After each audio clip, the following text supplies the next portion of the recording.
You may have heard, you probably heard of the 7 energy centers within your body, the chakras.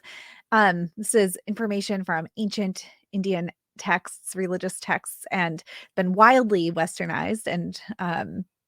But have you heard of the all of the higher energy centers, the higher chakras, the kind of new age, not from not from our ancient texts, these different sort of energy centers way beyond you. That's what we're talking about in today's podcast episode, along with doing an energy scan. So let's get to it. We know that you were born magical. We know that you are intuitive, and we know that you are brimming with everyday enchantment. Here at the Sisters Enchanted, we believe in intention, we believe in intuition, and we believe in everyday magic. Welcome in to the Expedition to Soul podcast. Welcome into today's episode of Expedition to Soul. I'm Sarah, founder of the Sisters Enchanted. We've been bringing you magic, intention, intuition, delight, wonder, and laughter and community since 2016. 7 years of the Sisters Enchanted. I've been celebrating, thinking about how I'm going to celebrate. And I'll be honest, I'm actually recording these like little intros and outros for the podcast all at once. And it's got my wheels just spinning about the days ahead and what I'm going to do to celebrate. So I'm pretty excited about this month and all the celebration here at the Sisters Enchanted. We're celebrating with a free 5-day journal class, which as of the time of this podcast has probably already wrapped.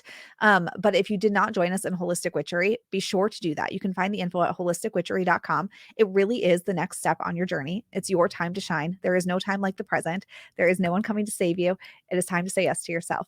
And if you love the information that we're going to do or talk about, you're going to hear about rather in this podcast episode, which is coming up in just 1 second here, you're going to love Holistic Witchery. So we're going to talk about what you're going to hear about is the higher energy centers. You're going to talk about the difference between the core 7 chakras and what these higher energy centers are all about. You're also going to talk or learn about doing an energy scan for your own system. So this is a throwback video from a class this is no longer available. So I hope that you enjoy it. Grab pen and paper because you're going to want to take some notes. Okay, so the new age chakras, higher chakras, and an energy scan. So the chakras that we're learning about during this unit that we're going to dive into starting tomorrow with the root and the sacral chakra. Those chakras, as you will learn if you don't already know, they come from an ancient Indian text called the Vedas. So they are Eastern in nature, something that we have really westernized. We see it a lot in across all spiritual and holistic kind of realms. You'll see, lots of decor in the chakra colors. It's featured in yoga classes broadly, which are also Eastern in nature. And we talk about in meditation, like you can learn about the chakras pretty much in any spiritual sort of witchy woo-woo thing that you dive into. But there are some other areas of the chakras that have been combined from different belief systems or that people have sort of tuned into and that are incorporated into what it is that we talk about with the chakras. So that's why this is called the new age or the higher chakras. So somebody who's a real traditionalist, like a hatha yoga teacher who has studied the Vedas or the Yoga Sutra, or Kundalini yoga professional, they may center really on the 7 chakras, the 7 chakras of the body, because that's where these come from, right? That's what the literature tells us exists. But over time, this has expanded, again, from a combination of different cultural belief systems, some people kind of channeling information, energy frequency studies, and there's been some other things that have arisen. So some people, real traditionalists, don't believe in any kind of new age or higher chakras. There's the 7, and that's what there is. And some people believe in these other things. Now, if you start to dive into higher chakras or other chakras, there is tons of information out there. And this information can come from people, again, as I said, who've studied energy frequencies, who've studied the change then over time. Some people will claim to have channeled information. Now, I as well as I'm the first one to believe in channeled information. I will say that it's very easy for any person to just suddenly be like, I channeled this information, and then like claim it as an accuracy. The thing about channeled information that I always want to express to people is that a person who's truly channeling information, it's being channeled to them for a purpose, right? And not everything that everybody receives in is applicable to everybody else in the universe. We are all different energy bodies and beings. So you want to consider that just when you're like working with a practice or taking something in. So there's two belief systems that are on your printable, and they're kind of the more widely believed, or I don't want to say believed, I guess believed, the more widely accepted belief systems around other chakras outside of the common 7 within the body. And I call them belief system A and belief system B. I just labeled them that way because they don't have names, and that was an easy way of categorizing them for you on paper. So they're not like, that's not what they're called. If you Google belief system A, New Age chakras, like I don't know what will show up, but not this probably. So the first belief system I want to talk about that is more kind of highly bought into is this idea that we have chakras that are above us. So this is going to bug me when I move my hands. We have chakras that are above us and extending upward. And the idea here is that over time, we have expanded to be more conscious of this universal consciousness, this higher collective of consciousness. There's this idea of indigo children, depending what you believe around that people are changing, that the way we experience feeling and connectedness, emotion is changing, and that's where these higher chakras are sort of resonating from. It's this change in resonance, this change in human consciousness. Consciousness. Why can't I say that? That is what is causing these higher chakras to sort of develop and become a thing, because we're becoming more in tune, more connected. Somebody posted in one of the groups about star seeds, and that's this idea that we're being like, there's star seeds being birthed here on Earth or coming into Earth, and like as humans to change the collective and take us to the next place, right? And again, hi Sandy, that is where this is sort of coming from here. So we know that we have the 7 core chakras within our body.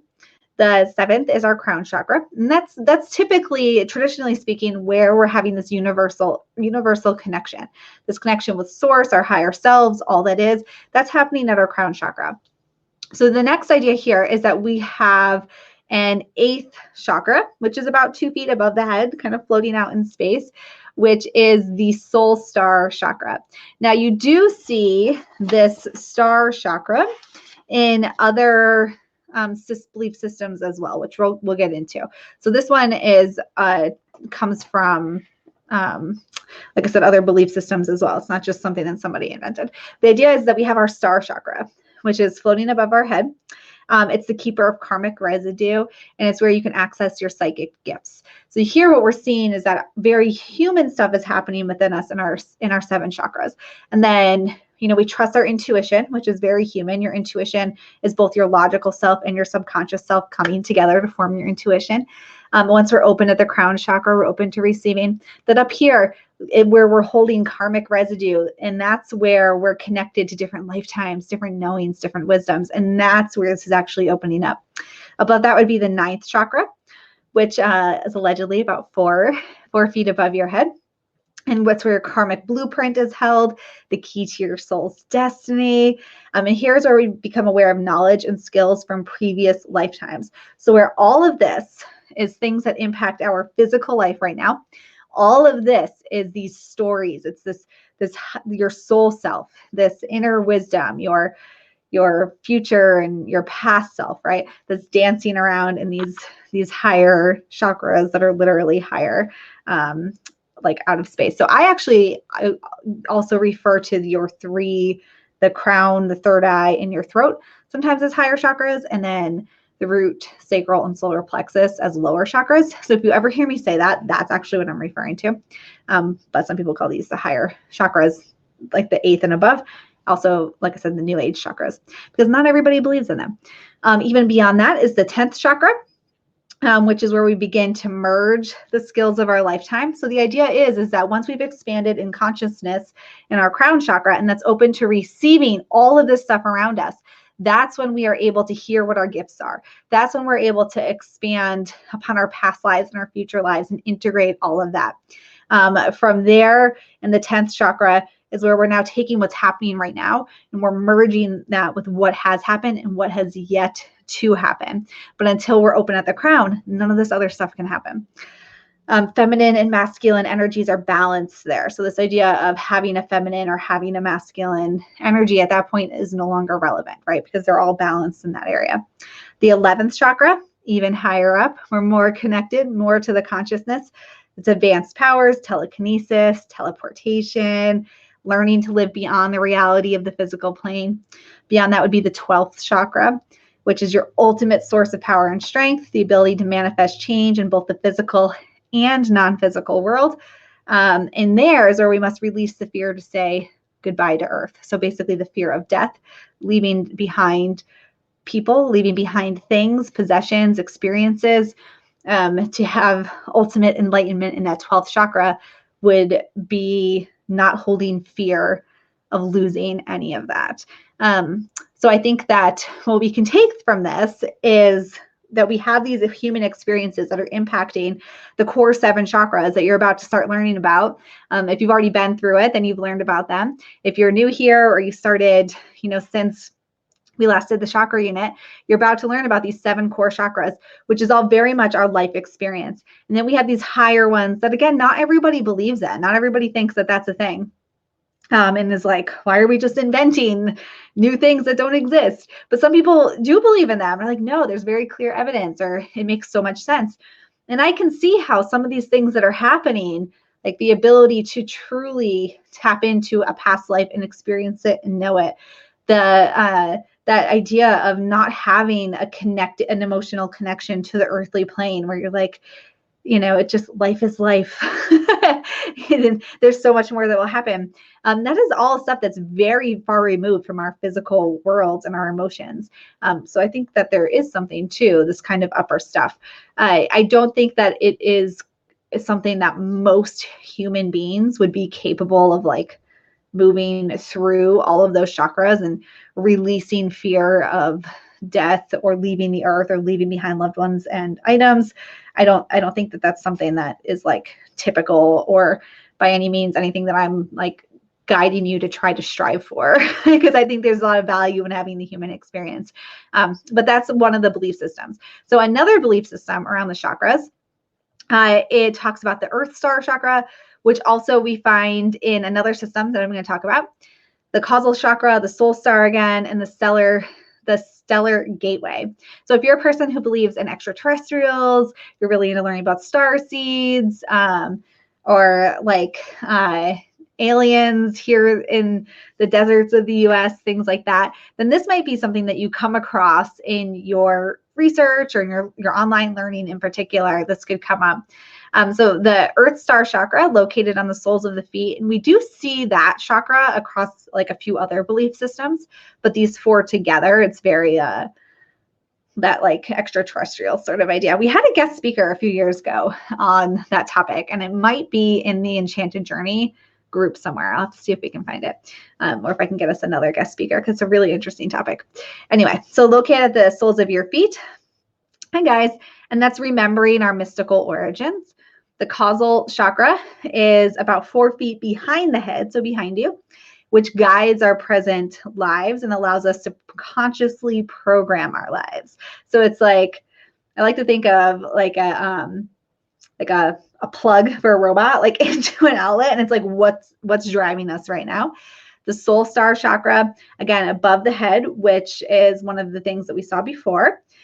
Connection to the Milky Way galaxy, so the collective energy that we are present in here, and channeling information from galactic source.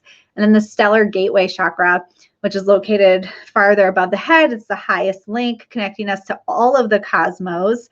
And the idea here is that there's nothing you can do to open up that chakra, but that awakened people are simply chosen to have that chakra open and are like gifted that consciousness and that connection.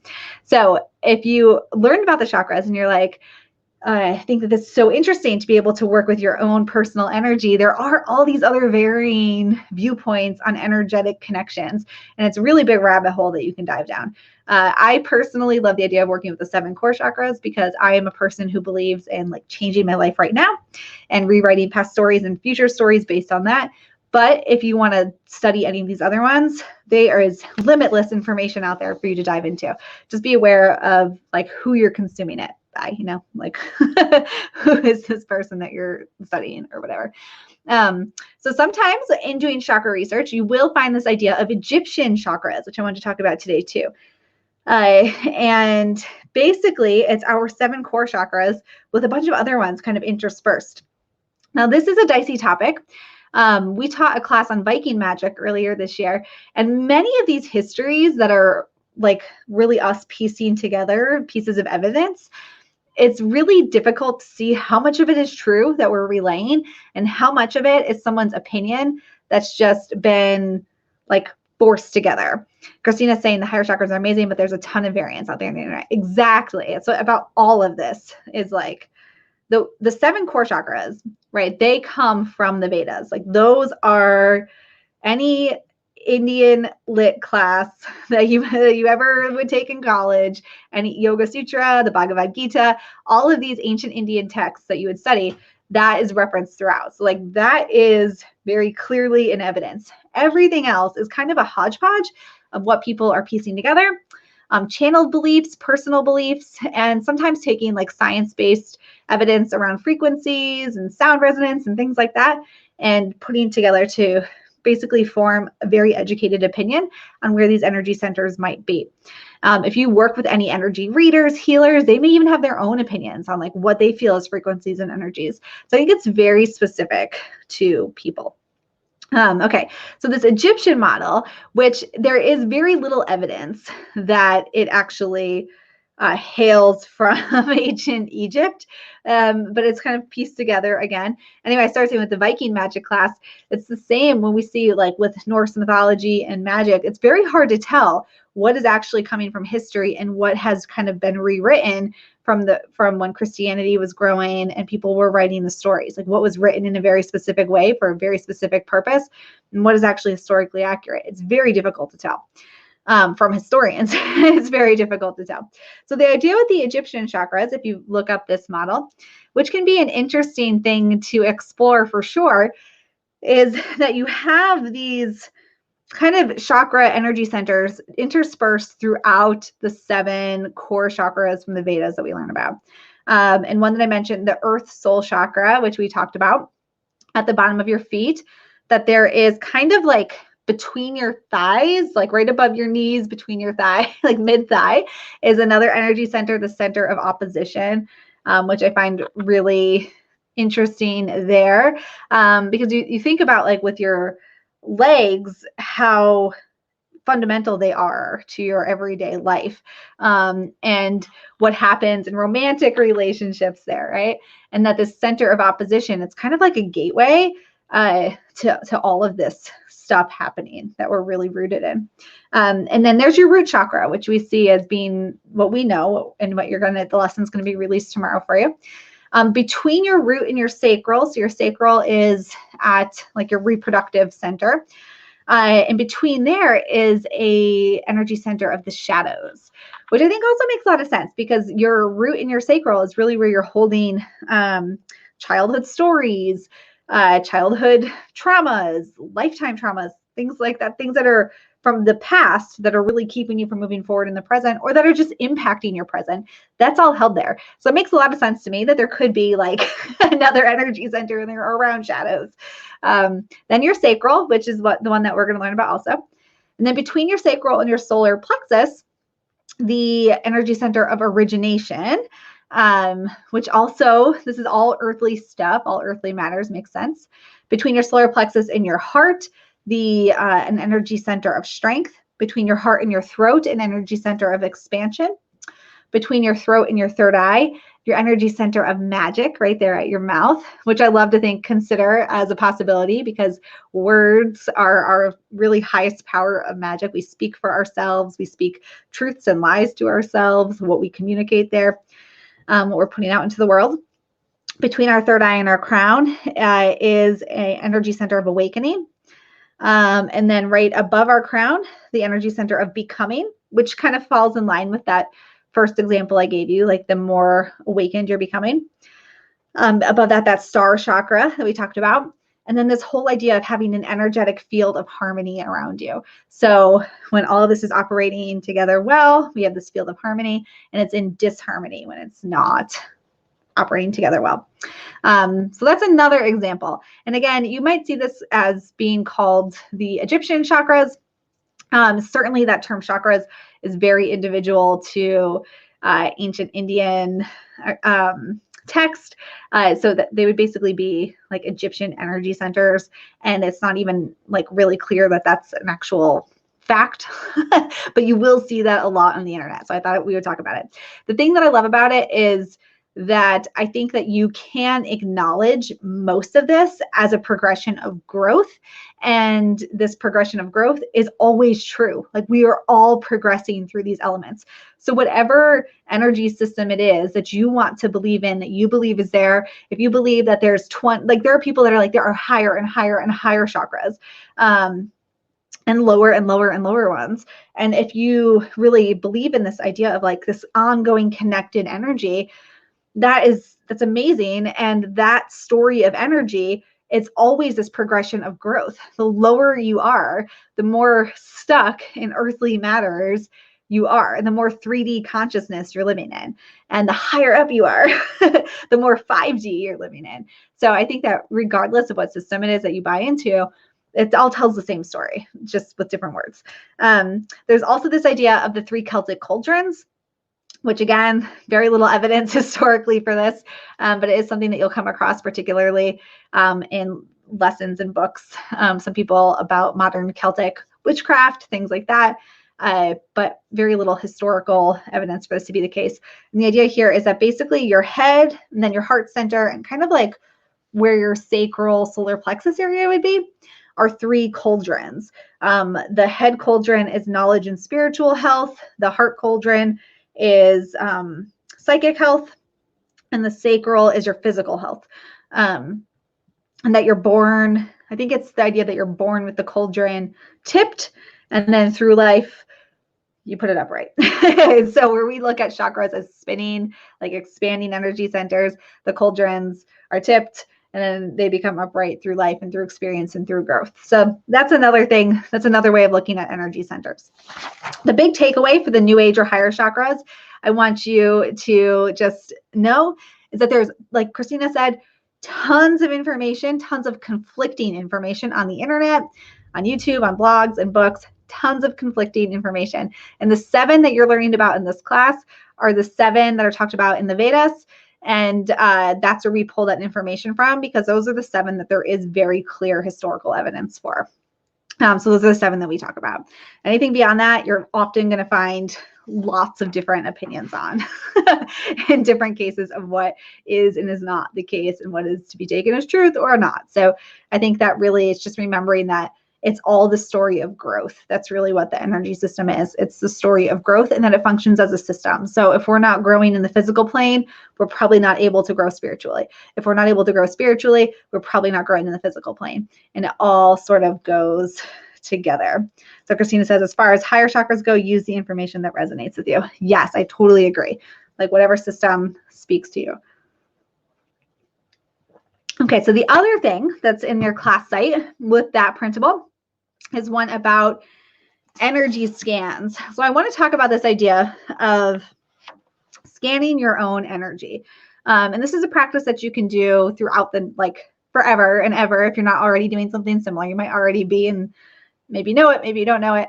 But it's a really cool thing to kind of look at your body and your own energy for feelings of lightness, physical heaviness, like a new growth and old stagnant energies, anything that feels tired, overworked, underworked sometimes. We can feel like we're not being challenged in some areas because challenge is part of life and it's part of growth.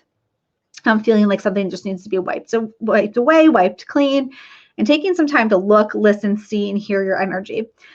Now, I think that the more you practice this, the easier it gets. It doesn't have to be like a long 20 minutes of meditation every day. I know that I personally, if you were like, Sarah, you have to meditate for 20 minutes every day, I would be like, oh, yeah, okay. Not happening. And I think that meditation is an amazing practice. But I know realistically, particularly right now, we're all like, dude, I'm just trying to put dinner on the table and like not fight with everybody in my house all day, not lose my job, not like send my kids to live somewhere else. So the idea about energy scans is making it a part of your being. So if you are making dinner, maybe as you're just making dinner, you just take a minute and ask, how do I feel right now? How does my body feel? Does my body feel heavy? Does it feel light? Like, what about if I put my hands here and think about energy over here? How does this feel? And at first, you might be like, this is ridiculous. I don't feel anything and I'm terrible at this. Really, the key to this is to have no expectation on the outcome, because one day, it could be tomorrow, it could be 6 months from now, you'll have a moment where you're like, oh my goodness, I think I know this to be true about myself. Like, I know that I'm feeling something in my energy and it clicked. And it can take time, but having this practice of checking for your energies and seeing what's going on for you. So there are some ways to identify how your energy is seasonally. And this is something that we talk about in the lunar cycle planner or tracker, what's it called? That's in the Enchanted Journey part of the class site. And then if anybody was here last round for the moon class, which the newbies don't have yet, but we talk about that a little bit in that class. And the idea is that your energy can feel all different kinds of ways. But some of them that are kind of easy to identify and that might help you to like tune into the feelings you're experiencing are this idea that we, just like the seasons around us, we cycle through winter, spring, summer, and fall. So winter, it's a very low vibe feeling, like can be associated with depression, feeling really tired. Like think of the earth and trees. Everything's gray. There's no leaves on the trees. There's no grass to be seen. It's very blah. And if we're feeling like that energetically, that is a winter sort of phase. So asking yourselves questions like, how can I rest right now? How can I honor what has passed? How can I prepare for what's next? So the trick with doing an energy scan and thinking about your chakras and feeling like, oh, how am I feeling? Or how is my heart feeling? How's my root feeling? How's my throat chakra feeling? Is that we don't want to fight the feeling. So if we're feeling like very blah in our energy system, we don't want to fight that and force ourselves to be like, up and at it, like keep cranking. You want to acknowledge that that's happening and see how you can honor that time and ask yourselves these questions. Well, what's no longer working for me? What has passed? What died away with the autumn part of my life? What died away when all those leaves fell from the trees, energetically speaking? What died away, and what can I say goodbye to? What do I need to move past? With the spring, maybe you're feeling really invigorated, ready to transform, a sense of newness. Maybe you're like, yeah, I'm gonna do all these cool new things. I'm so excited. And that's very spring energy. You might notice if you're doing an energy check and you're like, I feel like I just had 5 Red Bulls and I could take on the world and I'm never gonna sleep and I'm gonna create 8 million creations and things are going to be awesome. And if that's how you're feeling, that's a very spring sort of feeling. And ask yourself, what would make me feel creative? What new adventure can I embark on? How can I get my energy flowing again into all areas of my life? So that's about that growth piece. You're sprouting again. You're really excited. And when you notice it, lean into that. You want to lean into those energies and not force them to be something else. Summer is this idea of fully awake, fully motivated. So maybe this is like once the 5 Red Bulls have hit, you're like, no, now I'm ready. You're going to accomplish things. So what are you going to accomplish? How can you make change in your life right now? Where are you the most energized? And use that to get some things done, because your energy is always going to cycle through. So you're never going to feel, I hate to say never, but it is unlikely that you are ever going to feel fully energetic in your heart chakra or fully energetic in your root chakra. There will likely always be a time where you're like, you know what, some weird stuff's coming up from my childhood, and it's impacting the rest of my energy, and I feel like I just want to lay in bed for 2 weeks right now, where you find yourself in winter. And then there's going to be a time where you feel ready to take on the world, and you've never felt more loved in your life, and you've never loved more in your life. And so we want to use those times when we're in them, so that when the cycle turns again, right, we're still making our way through life, we're still progressing, we're still growing, and we're leaning into how our energy is feeling. Autumn is feeling like you've plateaued, a sense of ending, you're tired. It's that idea that the leaves are turning on the trees, they're getting ready to fall, things are scattering, dying away again. And that's what happens before that winter season. You can tell it's coming, you know, and you're like, I think I'm pretty tired of like being the lead of this project, or I think that I can't do this the way it's been done before anymore. That was a weird sentence. I don't think I can continue on this path. Like, I feel like it needs to change, or I can't do it. That's that feeling before winter comes. You notice it coming. But when you acknowledge it, instead of trying to push through as if it's still summer when it's not summer, that's when you're better prepared for winter, because you're acknowledging it. So doing these energy scans and starting to just ask yourself, like when you get out of the shower, when you are in the car on the way to work, when you're standing, well, we don't stand in line at grocery stores, do we? I guess we do at a 6 feet distance. When you're standing in line, feeling really awkward in the grocery store at a 6 feet distance, you can ask yourself, like, how is my energy right now? That'd be a really interesting time to ask this question. But what can you begin to say goodbye to in autumn? Where do you need to pause and think? And what have you accomplished? Acknowledging what you've accomplished. And sometimes when we're deciding to put something to rest because we know it's gunking up our energy, we just need to acknowledge that we're accomplishing that decision, or that we are accomplishing. An accomplishment is just acknowledging that that thing is happening. So sometimes if you're not able to act for some reason, maybe you're like, oh no, I've really plateaued with my job, or like with this season of lack of boundaries, or whatever it is. Sometimes just acknowledging it in and of itself is an accomplishment. And then your next turn through the cycle is when you're going to do something about it. So acknowledge those accomplishments. Melissa says, I feel more energetic in fall. Yeah. So what's really interesting is, like, I love the autumn season. It's autumn and spring. I love autumn and spring, right? But I think that when we're looking at like this idea of winter, spring, summer, autumn, we're connecting the energy to what's physically happening in the earth, you know, like the earth is physically dying in the fall. Everything's dying. And it's that idea of putting something to end there. But yeah, I love the fall too. I'll be outside like all day long doing things. So there's another sheet here that says the life centers. And an interesting practice can be, you can use this in a bunch of different ways, but you can go through each area. So your home, relationship to self, spirituality, health, relationship to the world, work and career, relationship to resources. That's like money, food, like a roof over your head. I have money and finances here separate. Passion and purpose, love and relationships. Yeah, relationships. Yeah. Okay. I thought I had that twice. I do not. And you can go through and do like a little scan around each of those things. And you can use this tool. You can just draw one. You don't need to print it out.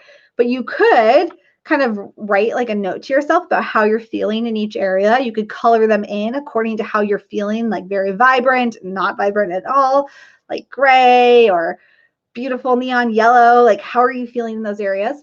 Alternatively, you can draw a little stick figure of yourself in the middle here. I can't draw. If you can actually draw, you can draw a person. I cannot. So mine's a stick figure, or even just like a circle representing me, and kind of do like an illustration, an artistic rendering of how your energy is feeling connected to these different areas. So are you feeling like a really strong, we've all been home a lot more recently, right? So are you feeling like very strongly bonded to your home? Are you feeling like that's a very strong energetic connection? Does it feel alive and well, like spring or summer? Or does it feel like you just want to tear everything down, start fresh? You can't be in here anymore. You need to paint everything. You need to donate everything you own. Like, does it feel like that? And we can look at how we are connecting to different things, different areas in our lives, and then make a visual expression of how our energy might be connecting to things around us right now. So one of these examples I love to give is that energy is like spider webs. So we send out energetic connections to everything around us. So the people in your house, the experiences you've had, if somebody flies by your house going 90 miles an hour and you got 3 kids under 10 and you're like, damn you, my kid lives here. Like you've just shot an energetic connection out at that thing. We are sending out energetic spider webs all day long to things. And if we can look at how you can use this tool to actually make like a representation of your energetic spider webs and see, oh my goodness, what am I really attaching to in a negative way right now? Where do I feel like I'm in a winter season? I just need to like cut that loose for now and plant a new seed in the spring and start fresh and tend to that in a different way. And we can look at our energy in different areas. So as you're progressing through the chakra units, which the first one's going to be in your class site tomorrow on the root chakra and the sacral chakra, as you're progressing through these, do pay attention. Like think about, after you've learned about the root chakra and the sacral, think about how do those energy centers feel for you right now? Do they feel wintry or spring or summer or fall? Do they feel like you just can't connect to them at all? And you're like, I just don't know. Maybe there's a big block there. Maybe I need to spend some time moving and getting to listen to it in a different way. How you could do this with the different chakras too, like with this activity, you could do this with each of the chakras and see with the root chakra, how safe and rooted and grounded do I feel in work and career and health and spirituality? Or your sacral chakra, which is desire, passion, like true light up the room joy.